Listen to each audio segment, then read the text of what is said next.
श्री दुर्गा जी का 10वां अध्याय। ओम जयंती मंगला काली भद्रकाली कपालिनी दुर्गा क्षमा शिवा धात्री स्वाहा स्वधा नमस्तुते। मैं मस्तक पर अर्धचंद्र धारण करने वाली शिव शक्ति स्वरूपा भगवती कामेश्वरी का हृदय में चिंतन करती हूँ। वे तपाए हुए स्वर्ण के समान सुंदर हैं। सूर्य चंद्रमा और अग्नि ये ही तीन उनके नेत्र है तथा वे अपने मनोहर हाथों में धनुष बाण अंकुश पाश और शूल धारण किए हुए हैं।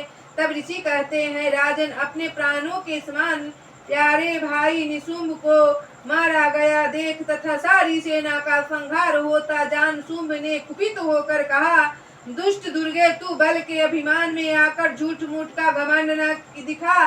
तू बड़ी अभिमानिनी बनी हुई है, किंतु दूसरी स्त्रियों के बल का सहारा लेकर लड़ती है। और देवी बोली, ओ दुष्ट, मैं अकेली ही हूँ। इस संसार में मेरे सिवा दूसरी कौन है? देख, ये मेरी ही विभूतियाँ है, अतः मुझ में ही प्रवेश कर रही है। तदंतर ब्राह्मणी आदि समस्त देवियां अंबिका देवी के शरीर में लीन हो गई और विलुप्त हो गई। उस समय केवल अंबिका देवी ही रह गई। तब देवी बोली, मैं अपनी ईश्वर शक्ति से अनेक रूपों में यहाँ उपस्थित हुई थी। उन सब रूपों को मैंने समेट लिया।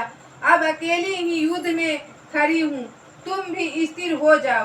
तब ऋषि कहते हैं, तदंतर देवी और शुंभ दोनों में सब देवताओं तथा दानवों के देखते देखते भयंकर युद्ध छिड़ गया। बाणों की वर्षा होने लगी तथा तीखे शस्त्रों एवं दारुण अस्त्रों के प्रहार के कारण उन दोनों का युद्ध सब लोगों के लिए बड़ा भयानक प्रतीत हो रहा था।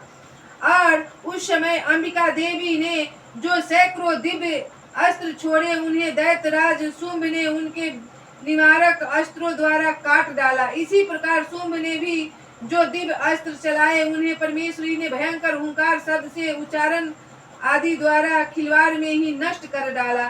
तब उस असुर ने सैकड़ों बाणों से देवी को आच्छादित कर दिया। यह देख क्रोध में भरी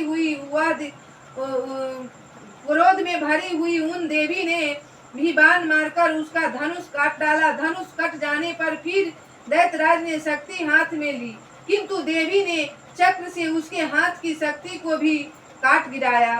तत्पश्चात दैत्यों के स्वामी शुंभ ने 100 चांद वाली चमकती हुई ढाल और तलवार हाथ में ले उस समय देवी पर धावा किया। उसके बाद आते ही चंडिका ने अपने धनुष से छोड़े हुए तीखे बाणों द्वारा उसकी सूर्य किरणों के समान उज्जवल ढाल और तलवार को तुरंत काट दिया। और फिर उस दैत्य के घोड़े और सारथी मारे गए। धनुष तो पहले ही कट चुका था। अब उसने अंबिका को मारने के लिए उद्धत हो भयंकर मुदगर हाथ में लिया। उसे आते देख देवी ने अपने तीक्ष्ण बाणों से उसका मुखधर भी काट गिराया। इस पर भी वह असुर मुक्का तानकर बड़े वेग से देवी के ओर झपटा। उस दैत्यराज ने देवी की छाती में मुक्का मारा। तब उन देवी ने भी उसकी छाती में एक चट्टा जड़ दिया। देवी का थप्पड़ खाकर दैत्यराज शुंभ पृथ्वी पर गिर पड़ा, किंतु पुनः सहसा पूर्वतः उठकर खड़ा हो गया। फिर वह उछला और देवी को ऊपर ले जाकर आकाश में खड़ा हो गया। तब चंडिका आकाश में भी बिना किसी आधार के ही शुंभ के साथ युद्ध करने लगी। उस समय दैत्य और चंडिका आकाश में एक दूसरे से लड़ने लगे। उनका वह युद्ध पहले सिद्ध और मुनियों को विषम संकट में डालने वाला हुआ। फिर अंबिका ने शुंभ के साथ बहुत देर तक युद्ध करने के पश्चात उसे उठाकर घुमाया और पृथ्वी पर पटक दिया।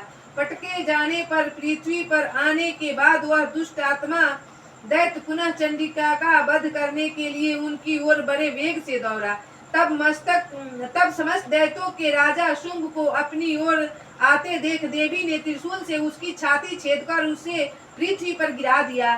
तब देवी के शूल की धार से घायल होने पर उसके प्राण पखेरु उड़ गए और वह समुद्रों, द्वीपों तथा पर्वतों सहित समूची पृथ्वी को कपाता हुआ भूमि पर गिरा और परा। तदंतर उस दुरात्मा के मारे जाने पर संपूर्ण जगत प्रसन्न एवं पूर्ण स्वस्थ हो गए तथा आकाश स्वच्छ दिखाई देने लगा।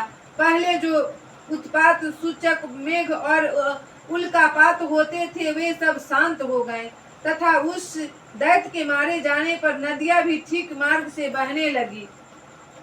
उस समय शुंभ की मृत्यु के बाद संपूर्ण देवताओं का हृदय में हर्ष भर गया और गंधर्वगण मधुर गीत गाने लगे, दूसरे गंधर्व बाजे बजाने लगे और अप्सराएं नाच गान करने लगी। पवित्र वायु बहने लगी, सूर्य की प्रभा उत्तम हो गई और अग्निशाला की बुझी हुई आग अपने आप प्रज्वलित हो उठी तथा संपूर्ण दिशाओं के भयंकर शब्द शांत हो गई। इस प्रकार श्री मार्कंडेय पुराण में सर्वानिक मनवंतर की कथा के अंतर्गत देवी महात्म्य शुंभ वध नामक 10वां अध्याय पूरा हुआ। ओम जयंती मंगला काली भद्रकाली कपालिनी दुर्गा क्षमा शिवा धात्री स्वाहा सदा नमस्तुते।